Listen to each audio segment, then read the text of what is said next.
Good morning all of you. Class 10 CBSE board. ये कल हम लोग पढ़ रहे थे हिंदी कालखंड में तुलसीदास। तुलसीदास में राम लक्ष्मण परशुराम संवाद। राम लक्ष्मण परशुराम संवाद में कल हम लोगों ने 3 चौपाइयाँ पढ़ चुकी थी। आज उसके आगे पढ़ेंगे, ठीक है। देखिए, तीसरा दोहा है, जो बिलोकी अनुचित कहू क्षमऊ महामुनि भीर। जो बिलोकी अनुचित कहूँ क्षमऊ महामुनि भीर। सुनी सरोस मृग बंश मणि बोलेगी आगम की। देखिए, धनुष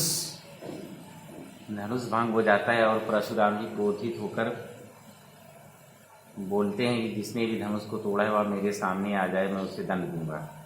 इसे लक्ष्मण जी उनको जवाब देते हैं और कहते हैं कि हमने बचपन में बहुत सी धनुइयाँ तोड़ी हैं, हमें कोई तब तो किसी ने गुस्सा नहीं किया। इन सब बातों को सुनने के बाद देखिए लक्ष्मण जी फिर क्या कहते हैं, अंत में कहते हैं कि जो बिलोकी अनुचित कमेहु क्षमेहु महु महामुनि। हे महामुनि, क्या कहते हैं लक्ष्मण जी, हे धैर्यवान महामुनि मुझे क्षमा कर दीजिए। हे धैर्यवान मुझे महामुनि, अगर मैंने कुछ अनुचित कह दिया है, अगर मैंने कुछ अनुचित यानी गलत कह दिया है तो उसके लिए आप मुझे क्षमा कर दीजिए। यह सुनकर भृंगवंश के मणि, भृंगवंश यानी भृगु ऋषि के पुत्र यानी परशुराम क्रोधित होकर अति गंभीर वाणी में बोले। गंभीर भाषा में क्या बोले, गंभीर वाणी में देखिए क्या बोलते हैं। बोलते क्या है, कौशिक सुनहु मंद येहु बालक। कौशिक सुनहु मंद येहु बालक। भानुवंश रकेश। क्या कह रहे हैं परशुराम जी, कौशिक सुनहु मंद येहु बालकु। कुटिल कुल काल बस निज कुल घालकु। भानुवंश रकेश कलंकु। निपट कुश अबुध असंकु। कलक कालक बलु धुन्य छन माही। कहो पुकारी खोई मोहि नाही। तुम हटा कहो मैं चहूँ दोबारा। कही प्रताप बल रघु शुभ हमारा। लखन कहे मुनि सुजुम तुम्हारा। तुम्ही अछत को बरने पारा। देखिए क्या कह रहे हैं, कौशिक सुनहु नंद यहु बालकु। कुटिल काल बस निज कुल कालकु।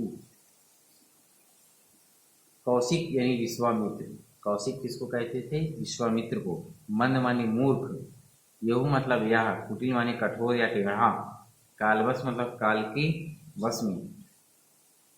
लक्ष्मण का अपमानजनक व्यवहार देखकर, लक्ष्मण अपमानजनक व्यवहार का अपमान लक्ष्मण कुछ ज्यादा बोल देते हैं, उसी को ऐसा व्यवहार देखकर गंभीर हो जाते हैं परशुराम और विश्वामित्र से कहते हैं, हे कौशिक नंदन यानी हे विश्वामित्र, सुनो, यह कुटिल कालवश अपने कुल का नाश करने वाला बड़ा मूर्ख बालक है। कौशिक सुनहु मंद यहु बालक। कुटिल काल बस निज कुल घालकु। क्या कह रहे हैं, कह रहे हैं हे कौशिक नंदन सुनो, हे विश्वामित्र सुनो, यह कुटिल कालवश बालक अपने कुल का नाश करने वाला मूर्ख है। अपने कुल का नाश करने वाला मूर्ख है। भानुवंश रकेश कलंकु। निपट रियंकसु अवधु असंकु। यह सूर्यवंश में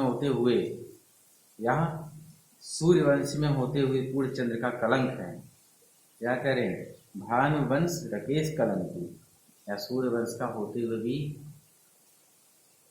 पूर्ण चंद्र का कलंक है। निपट निरंकसु अवधु असंकु। यह निरा उदंड, यह एकदम से क्या है, उदंड है, मूर्ख है और निर्भीक है। यह उदंड, मूर्ख और निर्भीक है। काल कवल्लु हुई छन माही। कहो पुकारी खोरी मोहि नाही। क्षण भर में काल का ग्रास बनने वाला है। हे कौशिक नंदन विश्वामित्र, यह बालक क्षण भर में ही काल का ग्रास बनने वाला, यानी काल के मुंह में जाने वाला। काल का मुंह यानी मृत्यु को प्राप्त होने वाला है। कही प्रताप कहूँ पुकारी खोरी मोही, मैं पुकार कर कह देता हूँ, यानी वो परशुराम क्या करें मैं पुकार कर कह देता हूँ। महू हटकहो जो छऊ महू बारह, कही प्रताप बल रोष मुकार। क्या करें मैं पुकार कर कह देता हूँ, बाद में इसमें मेरा कोई दोष नहीं होगा, नहीं कोई मुझे दोष मत देना। यदि तुम इस बालक की रक्षा करना चाहते हो, क्या करें तुम हटकहो जो चाह दोबारा, अगर तुम इस बालक की रक्षा करना चाहते हो, इसको बचाना चाहते हो, तो कहीं प्रताप बल रोष हमारा, तो मेरे प्रताप बल और क्रोध के बारे में बताकर इसे रोक लो। विश्वामित्र क्या कह रहे हैं, अरे सॉरी परशुराम विश्वामित्र जी से कह रहे हैं कि अगर तुम इस बालक यानी लक्ष्मण को बचाना चाहते हो, मृत्यु से बचाना चाहते हो, तो इसे मेरे प्रताप बल और क्रोध के बारे में इसको बताओ कि मैं क्या चीज हूँ। क्या करें, बताओ मैं क्या चीज हूँ। लखन कहु सुनी मुनि सुजस तुम्हारा, तुम्हें अछत को बर नहीं पारा। कभी लक्ष्मण ने कहा हे मुनि, आपके यश का क्या करें, लखन कहु सुनी सुजस तुम्हारा, तुम्हें अछत को बर नहीं पारा। लक्ष्मण सुनते हैं, यह सुनकर क्या कहते हैं, लक्ष्मण ने कहा हे मुनि, आपके यश का आपको छोड़कर और कौन वर्णन कर पाए, यानी आपकी प्रशंसा आपके अलावा कौन कर पाएगा, जो आप स्वयं बता रहे हैं कि मैं बलशाली हूँ, प्रतापी हूँ, क्रोधी हूँ। वही लक्ष्मण कह रहे हैं कि आप अपने मुँह से खुद अपनी स्वयं प्रशंसा कर रहे हैं, इसलिए दूसरा कोई क्या बता पाएगा। अपने मुँह तुम आपनी करनी, बार अनेक भांति बहु करनी। आपने अपने मुँह से अनेक बार तरह तरह से अपनी करनी का वर्णन किया। क्या करें लक्ष्मण करें, आपने अपने मुंह से बार बार अपनी करनी का वर्णन किया है या कर रहे हैं। अगर नहीं संतोषता पुनि कहूँ कछु कहूँ, जनि ऋषि रोक दूसरा दुख सहूँ।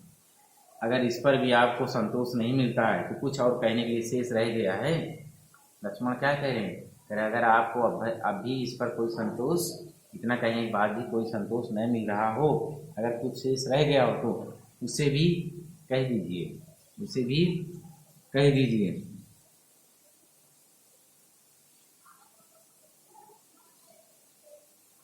उसे भी कह दीजिए।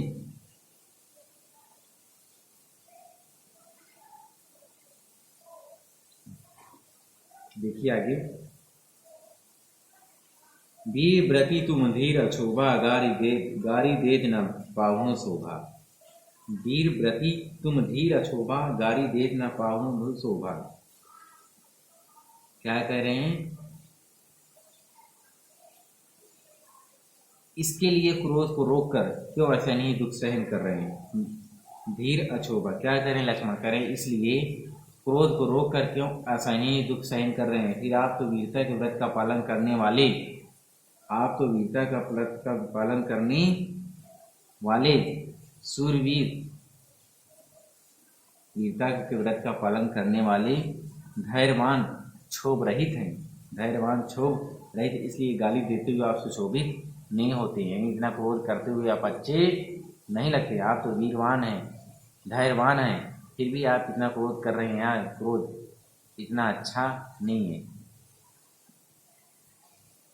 यह क्रोध इतना अच्छा नहीं है।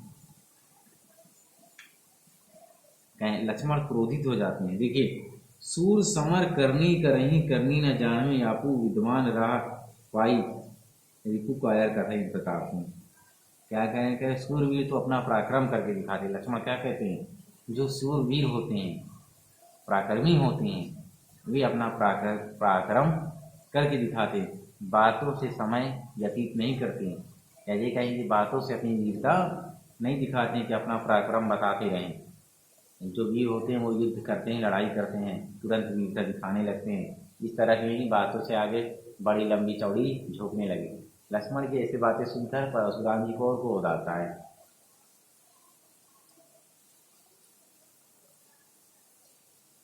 देखिए आगे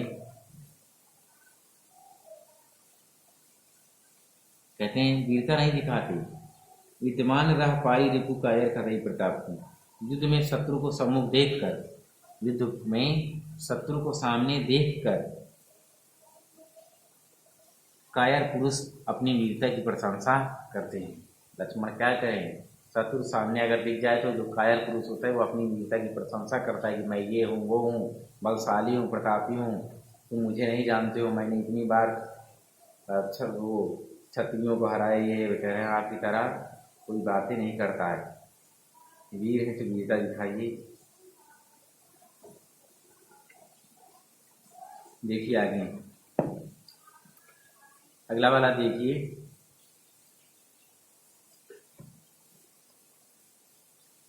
क्या आगे, तुम लव कालू हक, तुम लव कालू हाक जनु लावा, तुम लव कालू हाक जनु लावा, बार बार मोहि लगी बुलावा, बार बार मोहि लगी बुलावा। सुनत लखन के वचन कठोरा, परसु सुधारी धरे धबोरा। कालू मतलब होता है मृत्यु, काल माने मृत्यु, हाक माने जबरदस्ती, हाक माने जबरदस्ती, लावा माने ला रहे हो, मोहि लागी मतलब मेरे लिए, बुलावा मतलब बुलाकर, सुधारी मतलब ठीक करते हुए, धरे मतलब धारण किए हुए, कर माने हाथ, घोर माने भयंकर। देखिए तुम तव कालू हाक जनु लावा, बार बार मोहि लागी बुलावा। लक्ष्मण परशुराम जी से क्या कह रहे हैं, कह रहे हैं कि आप तो जबरदस्ती काल को मेरे लिए बुला रहे हैं। लक्ष्मण क्या कह रहे हैं, कह रहे हैं आप तो जबरदस्ती मेरे लिए काल को बुला रहे हैं, आप जबरदस्ती मेरे लिए काल को बुला रहे हो, बार बार वहीं बुलावा। सुनत लखन के वचन कठोरा, लक्ष्मण के ऐसे कठोर वचनों को सुनकर परशुराम ने कुठार को सुधार कर, कुठार यानी फरसे को सुधार कर हाथ में उठा लिया, फरसे को बढ़िया सुधार लिया और हाथ में उठा लिया और कहने लगे, अब जनी देई दोष मोहि लागू, कटुपति बालकू वध जोगी। कहने लगे अब कोई मुझे दोष मत देना, अब कोई मुझे दोष मत देना, कटु वचन बोलने वाला है, बालक अब मारने योग्य है, अर्थात मैं इसका वध कर दूंगा, कोई मुझे दोष मत देना। बालक बिलो की बहुत मैं बाचा, अब यहू मर निहार भाषाचा। क्या कह रहे हैं, बालक बिलो की बहुत मैं बाचा, अब यहू मर निहार भाषाचा। बालक समझकर, क्या कह रहे हैं परशुराम, कह रहे हैं बालक समझकर इसे बहुत देर से छोड़ रहा हूँ। क्या कह रहे हैं कि बालक समझकर मैं बहुत देर से इसको छोड़ रहा हूँ। अब यह सचमुच में मारने योग्य ये है, अब यह सचमुच में मरने वाला है, कोई मुझे दोष मत देना अगर मैं इसको मार दूँ, ये बहुत हठी बालक है। देखिए आगे,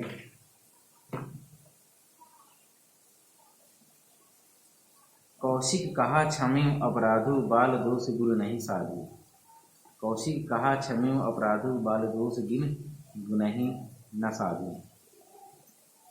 क्या कहते हैं, परशुराम विश्वामित्र ने कहा, तभी विश्वामित्र जी बोलते हैं कौशिक कहा क्षम्यु अपराधु, तभी अचानक बीच में कौन बोल पड़ते हैं, विश्वामित्र कहते हैं सज्जन बालकों के गुण दोषों का महत्व नहीं देते हैं। क्या कह रहे हैं कि जो व्यक्ति सज्जन व्यक्ति होता है, साधु व्यक्ति होते हैं, वे बालकों के गुण दोषों का महत्व नहीं देते हैं। अतः बालक समझकर लक्ष्मण के अपराधों को क्षमा कर दीजिए, अतः बालक समझकर लक्ष्मण के अपराधों को क्षमा कर दीजिए। तब खर कुठार मैं अपुरन कोई, आगे अपराधी गुरुद्रोही। परशुराम ने विश्वामित्र से कहा, मैं तीव्र कुठार लिए हुए करुणाहीन क्रोधी हूँ। क्या कहा, मैं कुठार लिए हुए तीव्र करुणाहीन क्रोधी हूँ और उस पर मेरे सामने अपराध करने वाला तथा गुरु का अपमान करने वाला सामने खड़ा है। क्या कह रहा है कि मेरा अपराध करने वाला और गुरु का अपमान करने वाला मेरे सामने खड़ा है, यानी अपराधी मेरे सामने खड़ा है, मैं उसे कैसे छोड़ दूंगा। और या उत्तर देत छोड़े बिनु मारे केवल कौशिक शील तुम्हारे। यह उत्तर पर उत्तर दे रहा है, यानी तुरंत पलट पलट के जवाब दे रहा है। मैं तुम्हारे विनम्र स्वभाव के कारण, तो कौशिक नंदन यानी विश्वामित्र, मैं केवल आपके विनम्र स्वभाव के कारण इसे बिना मारे छोड़ रहा हूँ, इसे बिना मारे छोड़ रहा हूँ। नाता यही कटी कुठार कठोरे गुरती विनय हो तो श्रम थोड़े। इसे मैं बिना मारे छोड़ रहा हूँ, नहीं तो इस थोड़े ही परिश्रम से, नहीं तो इस थोड़े ही परिश्रम थोड़ा कष्ट करता और कठोर कुठार कठोर हर्षे से काट कर मार कर गुरु ऋण से मुक्त हो जाता, गुरु ऋण से मुक्त हो जाता। गाधि सुनु कहा हृदय शशि नहीं, हरिहर हरिहरे सूझ अधमय आखांड न उपमय अजहु न बूझ। गाधी सुनु का सहृदय हसी मुनि हरिहरिय सूझ अयमय खांड न उपमय अजहु न बूझ। देखिए परशुराम कहने का मतलब ये है, परशुराम सभा में लक्ष्मण काल का भय दिखाकर, यानी मृत्यु का भय दिखाकर मरने से डरा रहे थे, मरने से डराते हैं और लेकिन बार बार काल की धमकी देते हैं। और लक्ष्मण परशुराम ने कहा कि आप बार बार काल की मुझे धमकी क्यों दे रहे हैं, यानी मुझे मृत्यु की धमकी बार बार क्यों दे रहे हैं। मानो काल को बुलाकर कहे कि मानो काल को आप मुझे मेरे पास बुला रहे हैं, मानो काल को आप मेरे पास बुला रहे हैं। देखिए आगे क्या है, दोहा गाधि सुनु कह हृदय हसी सुनी मुनि हरिहरे सूझ अय मैं खांड न उपमय अजहु न सूझ अबूझ। देखिए परशुराम के वचन सुनकर, परशुराम के वचन सुनकर, परशुराम की वचन सुनकर विश्वामित्र जी मन ही मन हंस कर कहने लगते हैं, मन ही मन मुस्कुराने लगते हैं और कहने लगे कि मुनि को अब तक अनेक क्षत्रियों को पराजित करने के लिए कारण सबको एक समान समझ रहे हैं। क्या कह रहे हैं कि मुनि को अब तक अनेक क्षत्रियों को पराजित करने के कारण सबको एक समान समझ रहे हैं। क्या मुनि ने सभी क्षत्रियों को पराजित किया है, इसलिए वो सभी क्षत्रियों को एक समान, सब एक जैसे समझते हैं, लेकिन सब क्षत्रिय एक जैसे नहीं होते हैं। अतः श्रावण माह में हुए अंधे व्यक्ति की तरह, अतः श्रावण माह में अंधे हुए व्यक्ति की तरह मुनि को सब हरा ही हरा दिख रहा है, मुनि को सब हरा ही हरा दिख रहा है। ये लोहे से बनी खड़ग, ये लोहे से बनी खड़ग यानी खाट को गन्ने से बनी खाट समझकर नासमझ बने हुए हैं। ये लोहे से बनी खाट को गन्ने की खाट समझकर नासमझ बने हुए। कहने का मतलब ये है, कहने का मतलब ये है कि सभी क्षत्रियों को सहस्त्रबाहु की तरह दुष्ट क्षत्रिय समझते हैं, लेकिन सब वास्तव में वैसे ही नहीं। ये जो लोहे की खड़ग बनी हुई है, ये लोहे का जो शरीर सामने खड़ा है, ये उसे गन्ने का शरीर समझ रहे हैं और सोचते हैं कि मैं उसे कठुआ से यानी फरसे से उसे काट कर अलग कर दूंगा। ऐसा होने वाला बिल्कुल नहीं है। कहेंगे ये जानकर भी, परशुराम जानकर भी न समझ बने हुए हैं। देखिए अब आगे अगली चौपाई क्या है। कहेऊ लखन मुनि शील तुम्हारा को नहीं जान विदित संसारा। कहेऊ लखन मुनि शील तुम्हारा को नहीं जान विदित संसारा। माता पिता ही उरिन भय नीके, माता पिता उरिन भय नीके। गुर ऋनु रहा सोच बड़ जीके। माता कहेऊ लखेर मुनि शील तुम्हारा को नहीं जान विदित संसारा। मात पिता ही उरिन भय नीके, गुरु नी रहा सोच बड़ जीके। गुरु नी रहा सोच बड़ जीके। देखिए विदित माने होता है जानता है, विदित माने होता है जानता है। उरिन माने ऋण से मुक्त होना, उरिन माने ऋण से मुक्त। भय मतलब हो गए या हो जाओगे। नीके मतलब अच्छी तरह। गुरु नी, गुरु माने गुरु के ऋण से। सोच माने चिंता, सोच माने चिंता। कहे लखन देखिए, परशुराम निरंतर अपने बल और उसका बखान कर रहे हैं। परशुराम निरंतर अपने बल पौरुष से अपनी वीरता का गुणगान कर रहे हैं और लक्ष्मण उनका उपहास कर रहे हैं। और लक्ष्मण उनका क्या कर रहे हैं? उपहास कर रहे हैं। उपहास कर रहे हैं। और उपहास करते हुए क्या कहते हैं फिर देखिए,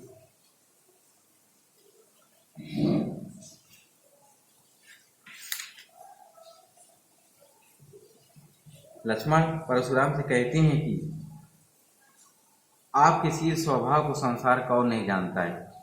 कहे लखन मुनि शील तुम्हारा, को नहीं जाने विदित संसारा। आपके शील स्वभाव को पूरा संसार जानता है। कहो यानी संसार में कौन भला नहीं जानता है आपका स्वभाव कैसा है। माता पिता उड़ीन भय नीके, गुरु गुरुनि रहा सोच बड़ जी के। आप अपने माता पिता के ऋण से अच्छी तरह मुक्त हो गए हैं। आप अपनी माता पिता के ऋण से अच्छी तरह मुक्त हो गए हैं। अब गुरु ऋण शेष है। अब गुरु ऋण शेष है जिसके लिए आप बहुत चिंतित हो रहे हैं। अब गुरु का ऋण शेष है, बचा है, जिसके लिए आप बहुत चिंतित हैं। सो जनु हमरे ही माथे काढ़ा, सो जनु हमरे ही माथे काढ़ा। दिन चली गए ब्याज बड़बाड़ा, दिन चली गए ब्याज बड़बाड़ा। अब आनी व्यवहारिया बोली, तुरत देव मैं थैली खोली। ऐसा प्रतीत हो रहा है, क्या कह रहे हैं कि अब ऐसा प्रतीत हो रहा है कि वह गुरु ऋण लक्ष्मण क्या करें अब ऐसा प्रतीत हो रहा है कि वह गुरु ऋण हमारे माथे पर लिखा हुआ है। वह गुरु ऋण हमारे माथे पर लिखा है। बहुत दिन बीत जाने के कारण अब ब्याज भी बहुत बढ़ गया होगा। क्या कह रहे हैं? कह रहे हैं सो जनु हमारे माथे काढ़ा, दिन चले गए ब्याज बढ़ गया। कह रहे अब हमको लग रहा है, हमको प्रतीत हो रहा है कि वह गुरु ऋण हमारे माथे पर लिखा हुआ है और बहुत दिन हो गए, लगता है कि ब्याज भी बहुत बढ़ गया होगा। अब गाने व्यवहारी बोली, तुरंत देव मैं थैली खोली। इसलिए हिसाब लगाने वाले को बुलाकर हिसाब भी लगवा लीजिए। क्या कहें? इसलिए अब हिसाब लगाने वाले को बुलाकर हिसाब भी लगवा लीजिए अपनी गुरु दक्षिणा का, गुरु ऋण का। तुरंत देव मैं थैली खोली, मैं थैली खोलकर चुकता कर दूंगा। मैं थैली खोलकर चुकता कर दूंगा आपका ऋण। सुनी कटु बचन कुठार सुधारा, हाय हाय सब सभा पुकारा। हाय हाय सब। लक्ष्मण कैसे कठोर वचनों को सुनकर जनक सभा में हाहाकार मच गया। जनक सभा में हाहाकार मच गया, सब लोग परेशान हो गए। सभी लोग हाय हाय पुकारने लगे। भृगुबर परसु देखा बहुमोही, भृगुबर विचार ब्रजो नृपदेही। क्रुद्ध लक्ष्मण क्रोधित होकर लक्ष्मण कहते हैं कि हे मुनिवर, भृगवंश के श्रेष्ठ, मुझे आप बार बार परशु दिखा रहे हैं। क्या कहते हैं कि हे भृगुवंश श्रेष्ठ ऋषिवर, आप बार बार मुझे परशु यही फरसा दिखा रहे हैं। विप्र विचारे बचो नृप देही, मैं आपको ब्राह्मण समझकर छोड़ रहा हूँ। क्या करें? आप मुझे बार बार फरसा दिखा रहे हैं और मैं आपको ब्राह्मण समझ के छोड़ दे रहा हूँ।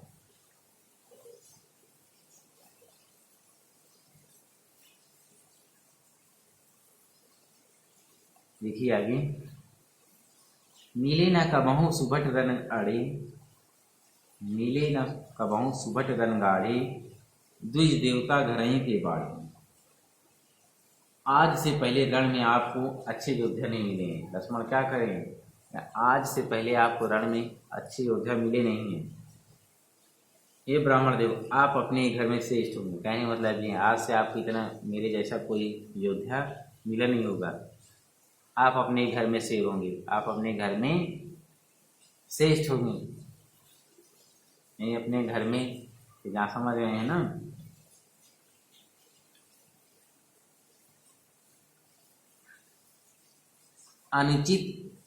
अनुचित कही सब लोग पुकारे, रघुपति सैन्य लखुन निवारी। लक्ष्मण की अटपटी तीखी बातें सुनकर, लक्ष्मण की अटपटी तीखी बातें सुनकर सभा में उपस्थित जन कहने लगे लक्ष्मण अनुचित बोल रहे हैं। सभी जन क्या कहने लगे? लक्ष्मण अनुचित बोल रहे हैं। लक्ष्मण अनुचित बोले, कहने का मतलब ये कि वहाँ सभी लोग विपरीत होने लगे, विपरीत परिस्थिति हो गई। तो लोगों की भावना को समझते हुए रघुपति सैन्य से लखनऊ ने मारे। लक्ष्मण की आप से संकेत करके रोक दिया, यानी लोगों की भावनाओं की स्थितियों को समझते हुए श्री राम ने लक्ष्मण को आँख से संकेत करके रोक दिया कि चुप रहो, शांत रहो। रोक दिया। लखन उतर आहुति सरिस भृग बर कोपु क्रसानु बढ़त देख जल सम वचन बोले रघुकुल ब्राह्मण। श्री तुलसीदास जी कहते हैं कि भृगु वंश में श्रेष्ठ परशुराम क्रोध रूपी आग में लक्ष्मण के वचन आहुति के समान है।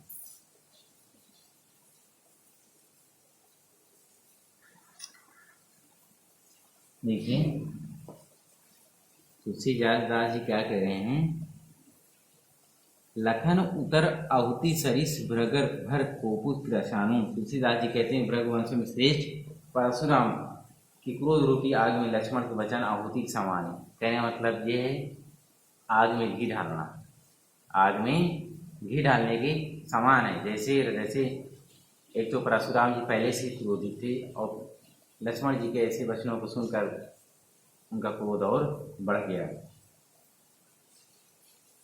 उनकी क्रोधाग्नि को बढ़त देख जल राम सम वचन बोले रघुकुल ब्राह्मण। उनकी क्रोधाग्नि, उनकी क्रोध रूपी अग्नि को बढ़ते हुए देखकर उन्हें शांत करने के उद्देश्य से रघुवंश के सूर्य श्री राम ने जल के समान शीतल वचन कहे। एक चीज आपको बता दें, यहाँ परशुराम कह रहे थे गुरु ऋण, बार बार कह रहे थे ना। लक्ष्मण कह रहे थे कि आप अपने माता पिता के ऋण से तो अच्छी तरह मुक्त हो गए हैं, अब गुरु ऋण शेष है, आप मेरा मस्तक काट लीजिए, आपका गुरु ऋण से मुक्त हो जाएंगे, ऐसा कह रहे थे ना बार बार।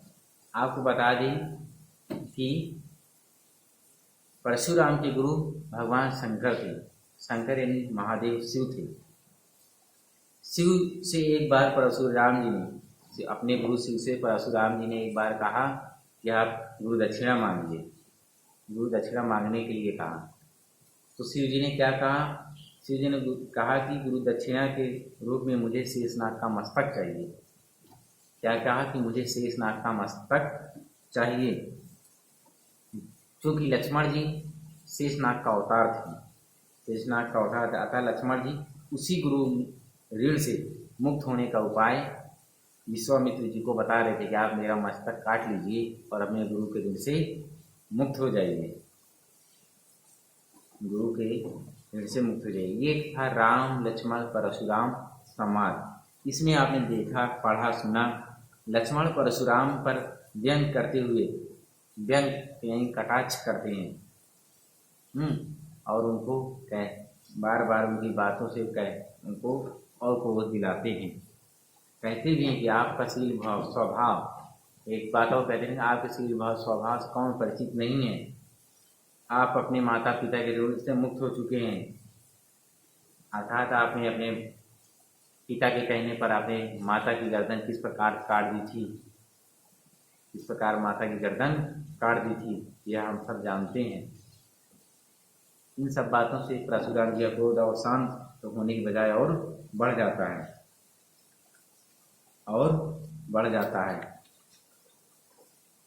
परशुराम अपनी वीरता का बखान करते हैं तो लक्ष्मण को लगता है और क्रोध आता है। लक्ष्मण जी को लगता है कि अपनी वीरता अपनी बड़ाई में बहुत बड़ी रींगें मार रहे हैं। यही था राम लक्ष्मण परशुराम संवाद और कुछ नहीं। तो इसको आप लोग नोट्स बना लीजिए। इसमें जितने भी क्वेश्चन आंसर और जो कुछ भी हैं इसको आप लोग नोट्स में कंप्लीट करिए। आपके 3 चैप्टर हिंदी काव्यखंड होंगे, पहला, ये दूसरा, और एक 5वां चैप्टर था जो पहले ही पढ़ा दिया था, सुईकांत त्रिपाठी निराला का उत्साह। ठीक, इन तीनों चैप्टर को आप लोग कंप्लीट करिए, नोट्स बना लीजिए और सारी चीज़ें कंप्लीट करिए, कॉपी में लिखिए और घर पर जितना हो सके पढ़ाई करते रहिए।